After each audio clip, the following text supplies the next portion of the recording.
Welcome to Rising Woman Leaders, a safe space for women to thrive in community where their voices and stories are heard. We're a sisterhood supporting each other to live our dreams and embody the sacred feminine to restore balance on our planet. Join us each week as we return to the unconditional love and guidance of our heart and our womb. I'm your host, Meredith Ram, and I invite you to walk this path of beauty, devotion, and service with us.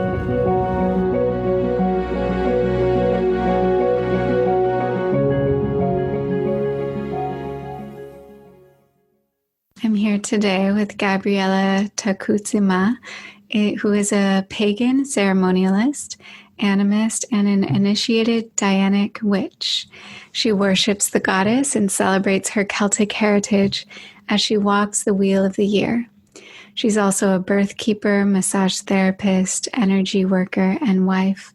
She seeks to serve life by serving women in the passages of blood, birth, and death. She's 25 years young and has had the privilege of participating in ceremonies for 5 years, including sacred plant ceremonies. She's been studying the tradition of healing and ritual from both her elders in the craft, as well as from a Marikame medicine man from the Huichol tribe. She's devoted to carrying an earth religion as the ancient ones once did. She and her husband are starting a business in Oregon to grow herbal medicines for women's health, as well as crafting yoni, stools, and will be creating a worship space to gather the community to heal and learn. Gabriella is passionate about praising the earth, celebrating the seasons, and connecting to the ancestors. Thanks so much for being here. Thank you for having me. It's a privilege. Yeah, so I know you recently started using this last name, Takutzima. I wonder if you could share with us what that means, how it came to you, and what that journey has been of stepping into a new embodiment with this name. Yeah, definitely. Well, it's kind of more of a spirit name or an alternative name. I deeply resonate with Gabriella, but I also deeply resonate with Takutzima. I received it from a dear friend of mine named Rituri, who is a Marikame. He's a Huichol medicine man from the Huichol tribe. And in the Wiradika tradition of his people, Takutsi is this ancient grandmother goddess who, with Tatawari, grandfather fire, they create the world together. And she is this grandmother that nurtures and cultivates new life. So Takutzima means nurturer of the things that grow, protector of birth. And I think that's the entire definition. But my friend, he reveals a little bit more clues as to what my name means every time I see him. So I have like one little snippet of what it totally means. And my husband received a name as well, and we didn't know what it meant for at least 6 months. And then he was able to give us more insight into what it means after we had felt it and walked with it for a time. And yeah, for me, it just reminds me of my purpose and why I'm here. So I feel very blessed. It's beautiful. Yeah, and this tribe, the Huichol tribe, can you tell us more about that? Is it Native American or from a different They're from part Mexico. of the world? Okay. Yeah, they're from Mexico. They have been popularized for their shamanic practices using peyote, otherwise known as hikuri. So most people, if they are working with plant medicines and they hear about peyote, it's usually because you're hearing about the Huichol tribe as well. And they are the original plant carriers of that medicine. And my friend in particular, Rituri, he lives in Arizona. And the Huichol basically send out kind of like ambassadors from their tribe to go spread the word to other people. And his father did that. Because they don't really want people coming to their tribe. So they send people out to go do the work. And that's been his task for over 20 years now. He hasn't been with his people, which has been hard for him, but he's doing really, really good work in Arizona. So that's how we know him. Wow. Yeah. And I'm curious about finding this path so young and just like what that's been like for you. And were you always steeped in ceremony and ritual, or was there an awakening moment or something that led you to this path? I love that question. I would say many things brought me to the path. One, my kind of sort of defiant curiosity in the mysteries and in the unknown. I think even as a young child, I was feeling the call to something far more vast and magical and ancient than anything I had known or been given by my parents. And this curiosity and this drive to find the truth manifested itself in experimenting with psilocybin mushrooms in college, as well as Santa Maria in high school. So I feel like many people who are young and walking the seeker's path, I feel that most of us are initiated via plants. I think the plants are really the most accessible and available teachers for those of us who don't have elders that are walking us through what it means to be young in the world today. So we turn to the plants. And that's definitely what I did in college, as many young people do. And it completely changed my entire life. It completely set the course for where my future would be going. And I I just feel very blessed that I found that, and I found the community that uplifts that, and it is elevated by those medicines. And I would say that I'm completely devoted to psilocybin and mushrooms and these plants completely with my heart and soul. I think that plants really are the teachers at the end of the day.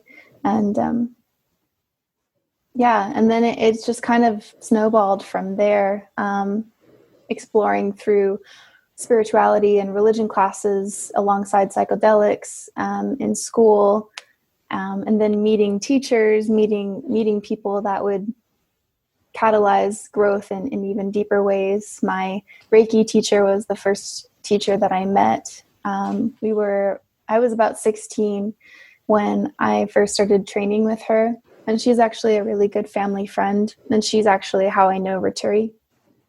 And then after meeting her and working with her for a few years doing Reiki, I did massage, and that led me into birth work and birth keeping, which led me into paganism and led me into feminism and led me deeper into the path. And yeah, so now I'm here and just wanting to learn so much more. I feel like the last 5 years have just been so expansive and explosive, and it's just mind-blowing to know that there's still more to come.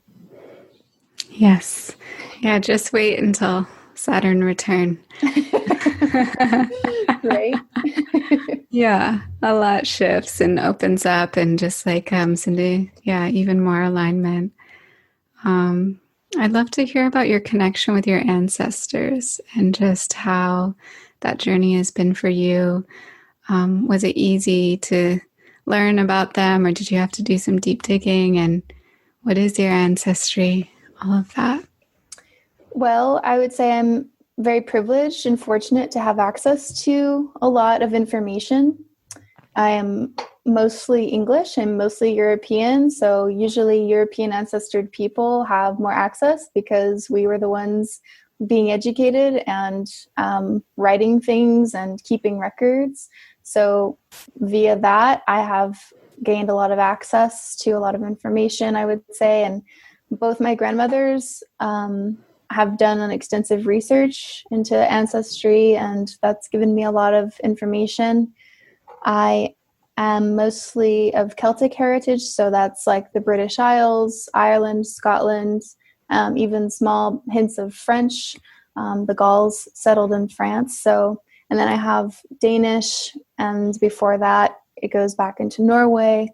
And then I have Mexican heritage as well.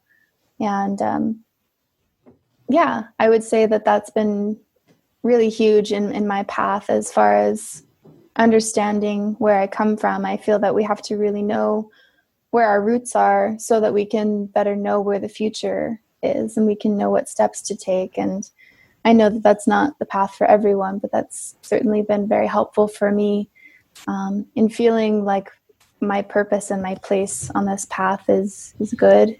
And yeah, it's really been, I would say, very empowering and elevating to find the Wheel of the Year, which is steeped in European folk traditions, celebrating the seasons. That was really the beginning, I think, for me 3 years ago into the Wiccan path. And that's really opened a lot of doors for me. And can you share just more, like, what is the Wiccan path and a little about paganism? And I know some people like are scared of it, and I just wonder, like, can you share what it is all about? Yeah, of course. I love talking about this. So pagan essentially means anyone who isn't Christian. Back in the days of like the Inquisition, when Christianity was really taking hold, and you had the kind of more elite, educated church people, and then you had people out in the country. There was lots of conversion happening. That's kind of when the witch burnings were happening too. And basically, pagan means people of the land. It means like the rural country folk, which has been used as a derogatory term to describe anyone who's other. Heathen is another synonym for that word. But basically, it's just people who work with the land, essentially. And with that comes a really intimate relationship with nature that we, in modern day, have really forgotten. But paganism, from the perspective of those who wrote the history books, would of course be deemed as other and therefore foreign and threatening because we didn't convert. And it really comes down to just those people who understood that the earth is really the only way that we can survive, and that attuning to the earth is really how we can thrive as a people. But yeah, and I would say my interest in shamanism came first, and then paganism was really kind of where I find home. But shamanism is a very distinct branch. If paganism is like an umbrella, shamanism is underneath that, and then shamanism is even its own umbrella. But basically, the shaman is a Siberian term, and there's many different words for what that person is in the community, but their role is to communicate with the spirits and bring back insight and guidance for the community. They would act as doctors, oracles, psychologists, and translators for the unseen forces of nature. Shamanism is really a vague term just to describe a host of traditions found across the world. There's many different kinds of shamanisms. And I see a deep connection between Celtic shamanism, and they're influenced by the mushroom. And there's lots of mushroom magic in old European folklore and imagery that we can look into. And I personally, and me and myself and other people, definitely kind of believe that our ancient pre-hominid ancestors ate psilocybin mushrooms, and we are the result of that union. With the help of psilocybin, we developed language and religion. We prayed to the sun, to the earth, and attuned our lives to her rhythms. Because cooperation with nature was essential for survival for the majority of our human existence. So for me, paganism is a way of returning back to that knowledge. Yes. And I know that ceremony is a really big part of your life, and I'd love to know just what does that mean to you, and why do we practice it? Anything you want to share just about ceremony, your experience? Yeah, I would say I'm still very much a beginner, very much a novice. I've been hosting for about 6 years and participating for longer than that. But I'm very much just a beginner, and I'm grateful for the many teachers that have offered their wisdom and insights for a young maiden like myself to be able to follow that path. Because 100 years ago, a lot of people wouldn't really even know about this if they hadn't, directly experienced it. But essentially, ritual and ceremony are an integral part of our human story, whether it's for a celebration, such as a wedding or a birthday, or for life transitions, such as birth and death. It is natural to demarcate these moments with ritual. We practice ritual every single day.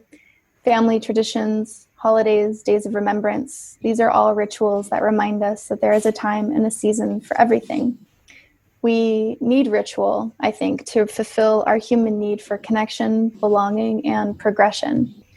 We, as people, have the power to create ritual for our own personal and communal needs. Ceremony can be a powerful way to unify a community in times of grieving, to empower ourselves in making life changes and celebrating our life passages and accomplishments. I believe that personally we use ritual to bridge our symbolic world with our material world, to really kind of illustrate the relationship between the internal and the external. And it's quite truthfully what I'm most passionate about, I would say. Yeah. It's really just, I think, seeing the magic in everything, and seeing that there's a movement to everything, and that we can celebrate that movement. Yes, having intention and bringing our presence, our full presence to the moment. I'm curious, a ritual or ceremony you've participated in lately, either just with yourself or with others, what that has looked like, what your experience has been, anything like that you want to share? Sure. Well, for the last 2 years, before all of this stuff happened, when we used to be able to gather together, I would have people come to our home for every single one of the 8 Sabbats through the wheel of the year, celebrating the solstices and the equinoxes. And I learned many things through those ceremonies, but really what it looks like is getting people together, eating a meal, and sitting around the fire. I think that those are some pretty essential pieces, at least for how I like to gather with people. It creates a sense of home and harmony and wholesomeness when I invite people into my home and I feed them, and then we just sit around the fire and we enact some sort of simple ritual. I don't think that rituals need to be elaborate, deep, wild things. They can just literally be feeding someone and saying a prayer over their health. It can be as simple as offering something to the fire. That's the beautiful thing about ritual, is that it's accessible, it's available right here, it's present, and it's immediate. And I find that people just found so much comfort just by sitting around the fire with like-minded people, with fellow earth kin who wanted to talk and share in a deep, meaningful way, in a way that we can all relate. And that's, I think, why people want to gather, is to find those things that really unify us, that we can find commonality in. So it would vary, depending on the season, depending on the intention. But what stands out the most to me recently was our last Samhain ceremony. On Halloween, we built a giant altar, a giant ofrenda, and we put pictures of all of our ancestors and gourds and skulls and bones and grain and all these offerings, all these medicines. And it was like a 3-tiered altar. It was like the most impressive altar I'd ever seen or made with people. And we gathered around the fire and we sang songs, we danced, we offered to the flames, we spoke to the ancestors directly, and the energy was just so powerful, so powerful. And I feel like every Samhain, the ceremonies are just so powerful. But that's just Yeah. kind of a taste, I guess, of what we would do. And I've been involved with other ceremonies that I feel are of a more private nature, but so deeply impactful and powerful. And I just feel so blessed to be on the path and to know these things at all, to be able to participate at all. Because I really think it's what we all need. I think it's really what we're all seeking, is that togetherness, that oneness, and that circle that mirrors the circle of life. Yes. It's so interesting how so many of these like ancient times, the wheels of the year like turned into materialism. And it's like Halloween and like now like candy and costumes and even like Christmas and being near winter solstice. And it's just like, I do feel like there is a big returning to these traditions and to the earth-based practices and a remembering. And it brings so much. When I started having awareness about the equinoxes and the solstices and the cross-quarter holidays, I just felt so much more connected into the seasons and my cycles as a woman, and just knowing that we're all like connection to the ancestors too. Just like this is very ancient, and it was forgotten for quite a while.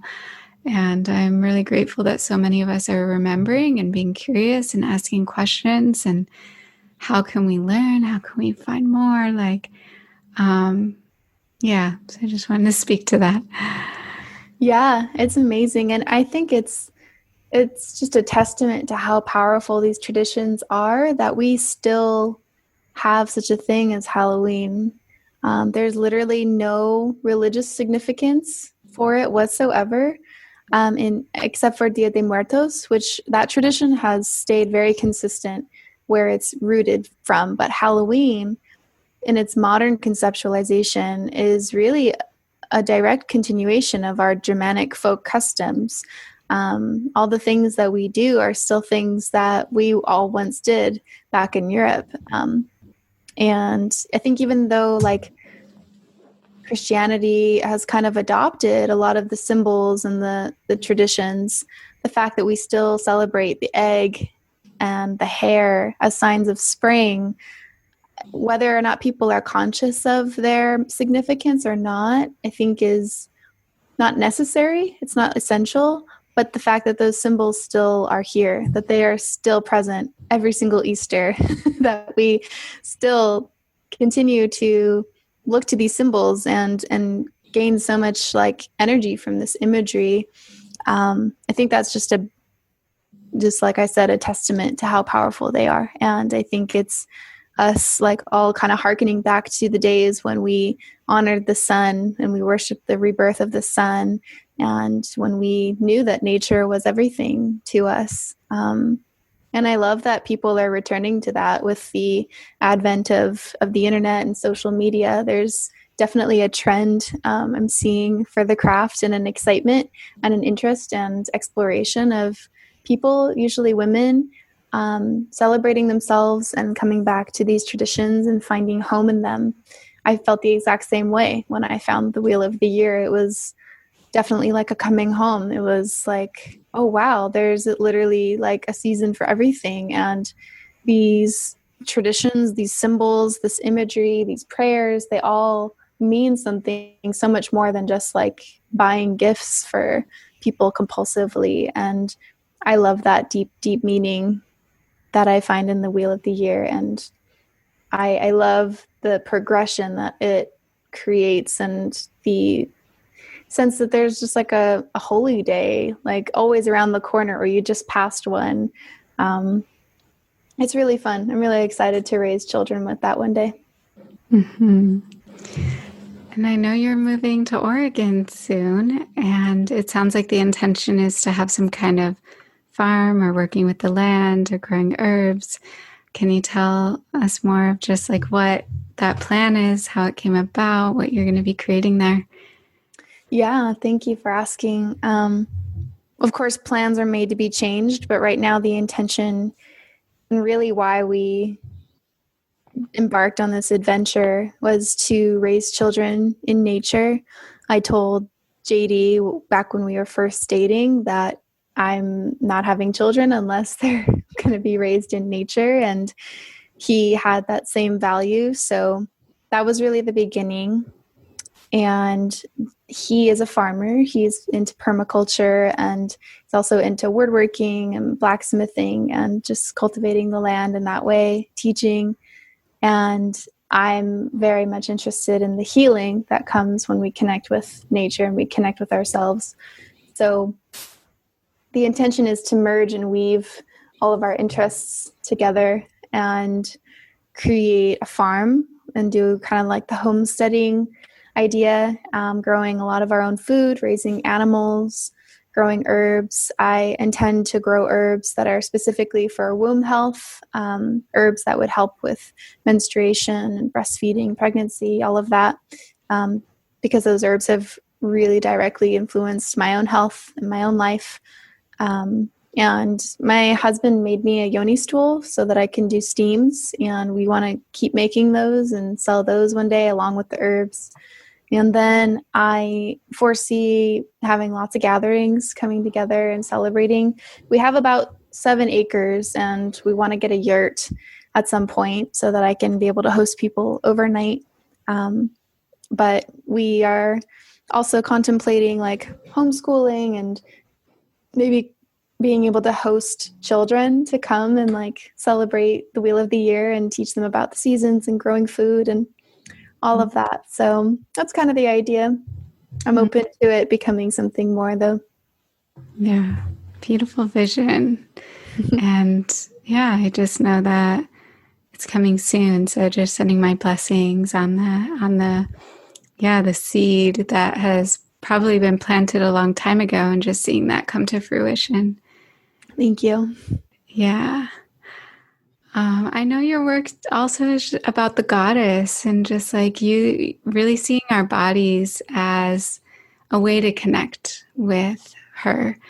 And I wonder if you can speak to that, of just like goddess worship and knowing that our own bodies are like such a powerful place to start. Yeah. Well, I read this book in college that really changed my life. It's called The Woman in the Shaman's Body.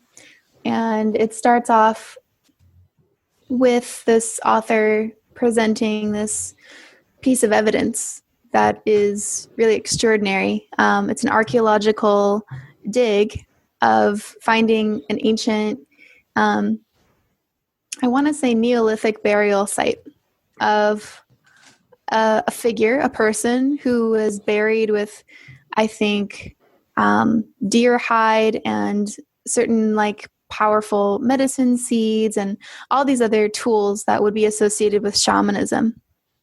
And upon further investigation, they find that the skeleton was female.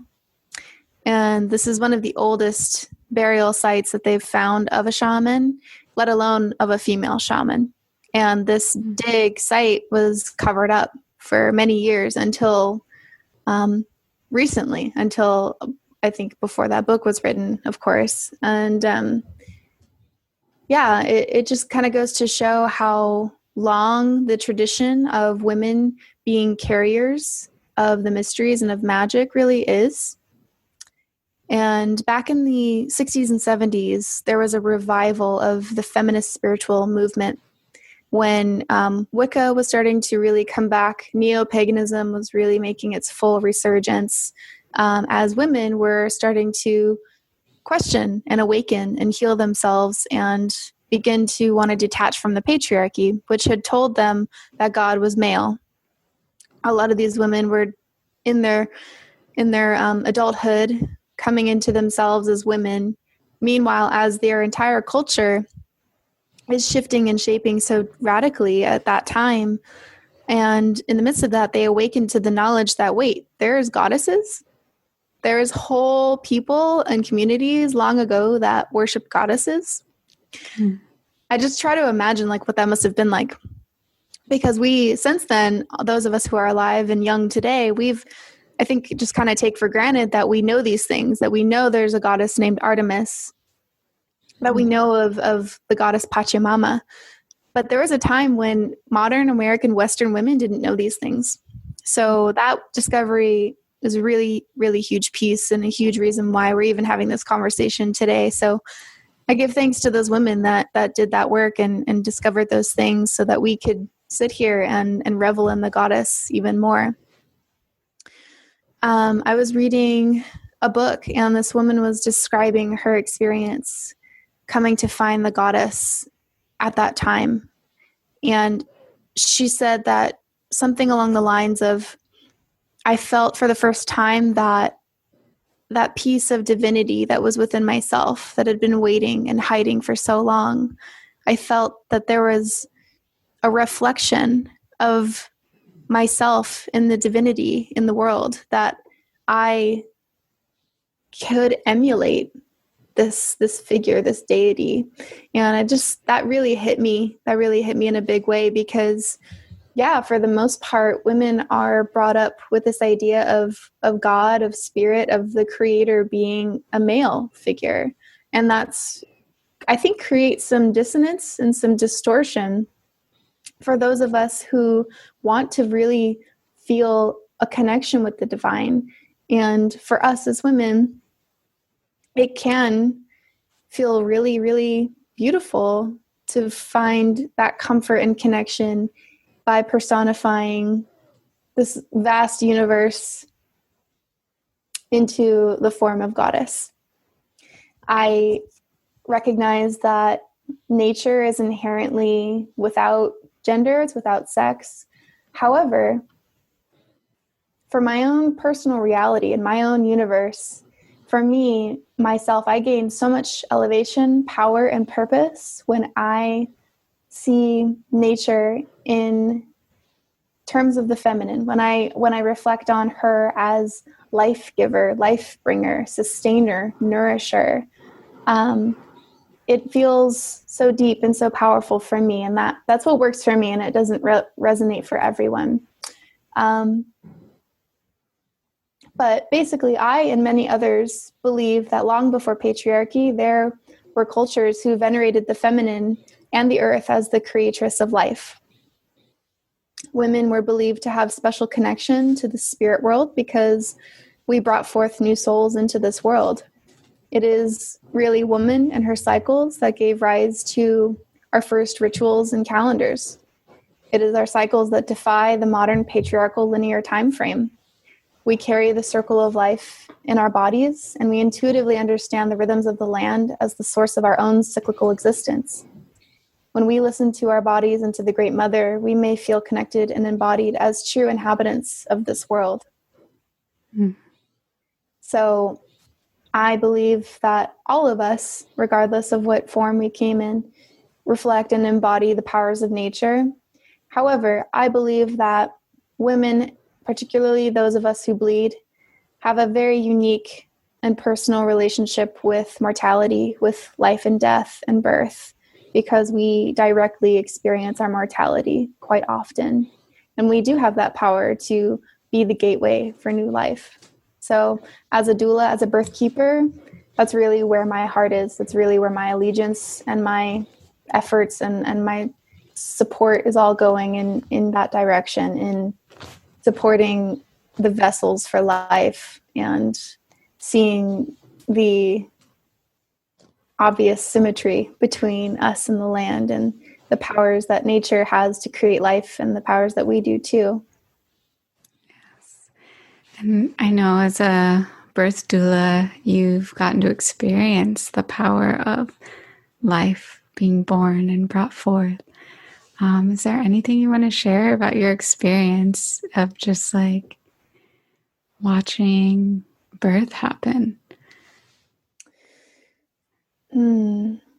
Well, as a maiden who has yet to give birth, I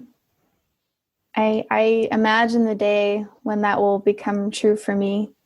And I get so excited. And I really see my training as a birth keeper as preparation for that one day. And I see every time I bleed as preparation for that too. My first day is usually pretty intense, and you'll find me in the fetal position, moaning and groaning.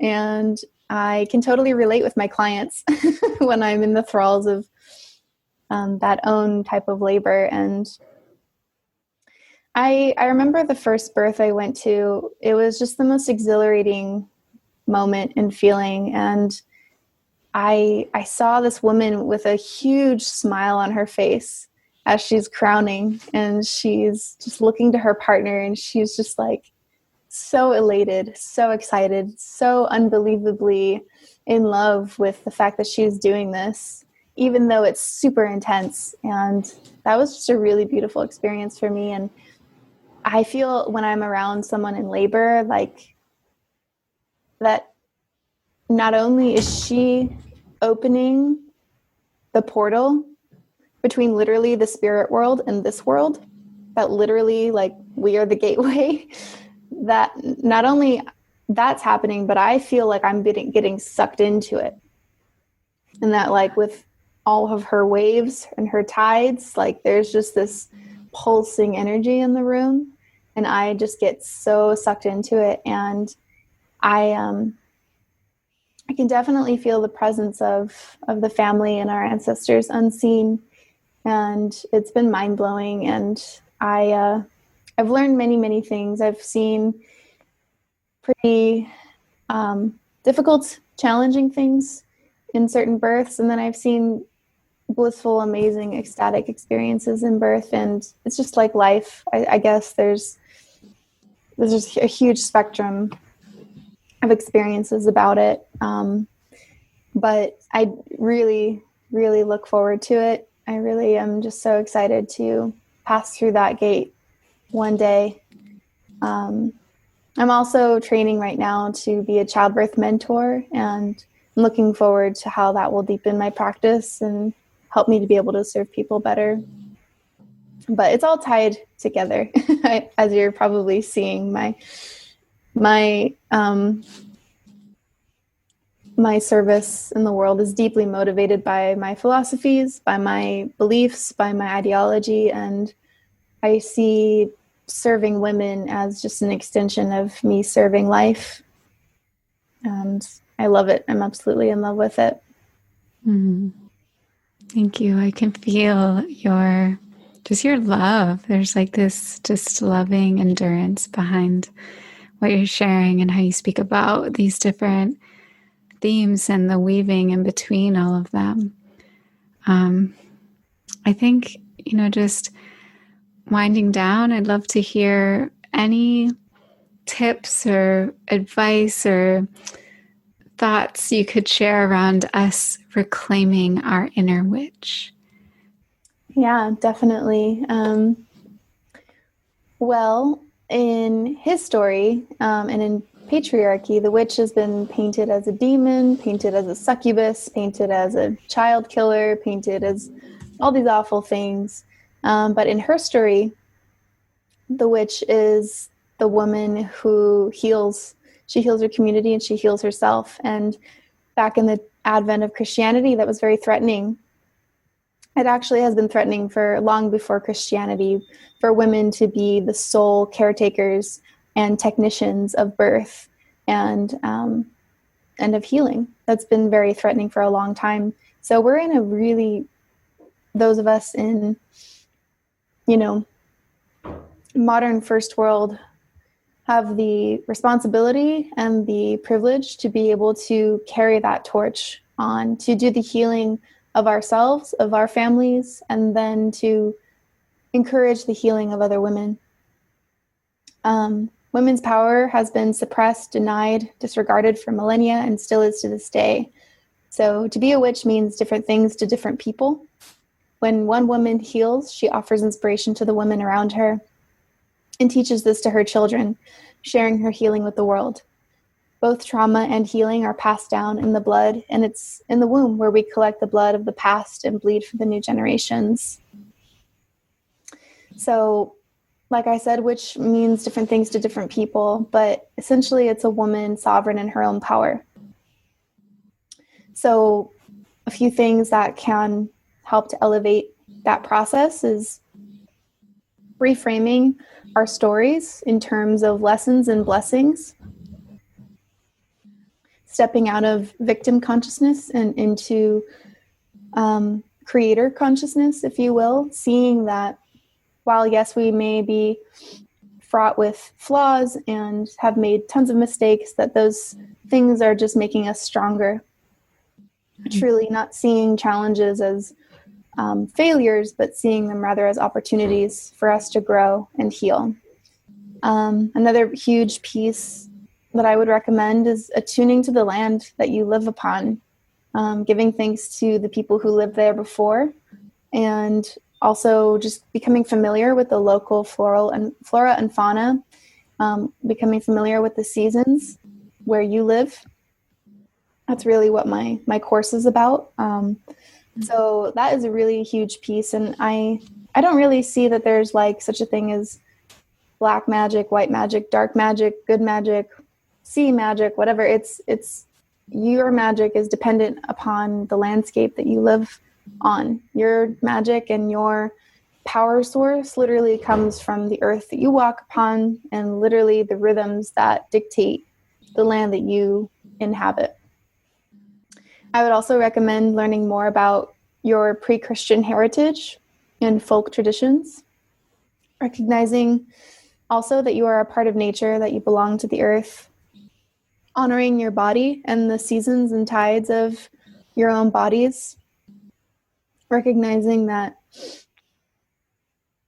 a lot of the healing that women and that everyone really has to do is trusting in our bodies, trusting in our animal selves, forgiving our bodies, forgiving what we may have perceived once as flaws, and seeing that actually our bodies are perfect and they are the home, that our bodies are really all that we have in this life. So I see that the pagan path is equal parts earth worship, equal parts self-worship, honoring ourselves just as much as we honor the earth, because they are really the same thing. But connecting to nature as divinity in whatever way fulfills your true heart's longing. For some people, they really connect with seeing the earth as mother. Some people don't. Some people connect with seeing the ocean as mother. Some people don't. It really just depends on you and how you personally like to connect. So listening to that intuition, that inner voice that is calling and beckoning from the deep, that is the voice that will guide us in a world when we really don't have really deep, authentic guidance like we once did. If we had elders that were passing down traditions and knowledge, that would be wonderful. But we just don't in this world. Unfortunately, many of us don't have entire lineages to turn to. So we have to kind of remember and return to a way that feels in alignment with us. So the cycles within, the cycles without, the seasons of the land and of our bodies are really important to be participating with, as well as orienting ourselves to the 4 directions, the 4 seasons. But there's many more than just 4 seasons. And also, I would say to connect with your body, your pain, your pleasure, your desires, and your purpose. Yeah, I would say that's about it.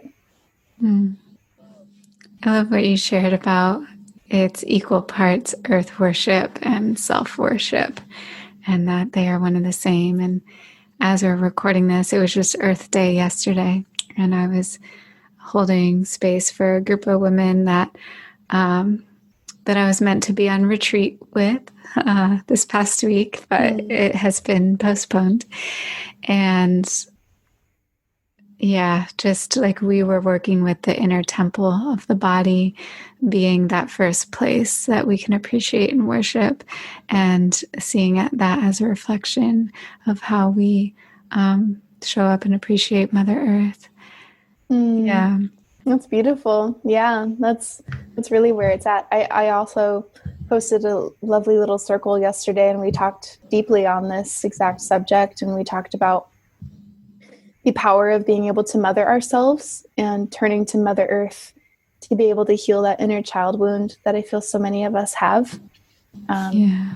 I truly believe that the most intimate relationship we can have is with the earth and with ourselves. We, of course, were grown in the wombs of our mothers, but then at one point we had to separate from her. And people come, people go, people let us down, but the earth really does remain always, and we're always bound to her. So it's really beautiful to see women gathering and speaking on these things, celebrating these things that we've really known for a lot longer than we've forgotten them. Yes. Yeah. Would you share with us just your course or anything else coming up in your business that you're feeling excited about? How people can stay connected with you? Yeah, definitely. I just started a course this year called Circling with the Seasons. And we have basically the framework is monthly new moon calls where we gather in ritual space through the seasons to explore how the seasons are impacting us and impacting our own personal growth. I speak to the idea of a soul garden, this idea that we are all not just fixed identities, but rather within us there is this ever-changing landscape, and that we as people, we travel through the seasons of growth and decay, just like the land does around us. And our internal seasons may be completely independent of the external seasons, and the circles of the life mirror the cycles within ourselves. And so I'm really interested in the intersection of all those themes and just connecting with women on those themes. So I offer personal practices, affirmations, coursework that goes along with each call, as well as just community support and a regular container for women to come and feel like they can be held exactly as they are. Because we each embody nature, and I really make sure that we treat all of our sisters as embodiments of nature, and that we uphold the tenets of sacred sisterhood. So Thank you. We'll include the link in the show notes. And I know you have a beautiful Instagram too. Do you want to share that? yes, please. Yeah, go ahead and share that. And then I guess in the future, just stay tuned for more offerings from Oregon, as well as more courses. I'm kind of marinating on an idea for another one to come. But I'm also in the middle of taking like 4 other courses with people right now. It's really fun. It's really fun to be learning and growing and sharing at this time. So I'm really eager to connect with other people. Yes. Yes. Any closing words before I bring this into a short prayer? May our lives be the offering that the world needs. May we discard the stories that have kept us captive for too long and embrace stories and myths that unite us and connect us again. Thank you, and much love to you, and thank you for this opportunity. I'm so grateful. Thank you so much, Gabriella. I'll just invite us to just feel all of the words and wisdom that have been shared, connecting in with our hearts, with our breath, feeling our connection to our own body temple, and to Mother Earth. May this wisdom reach out. May we remember the truth of just that we all come from somewhere, and that lineage and that history is so important and true to who we are. And may we find the threads and the seeds that lead to greater insight and wisdom. And may we know that we can become those elders that we all long to have. So with many blessings, I bow. Namaste. Thank you. Blessed be. Thank you.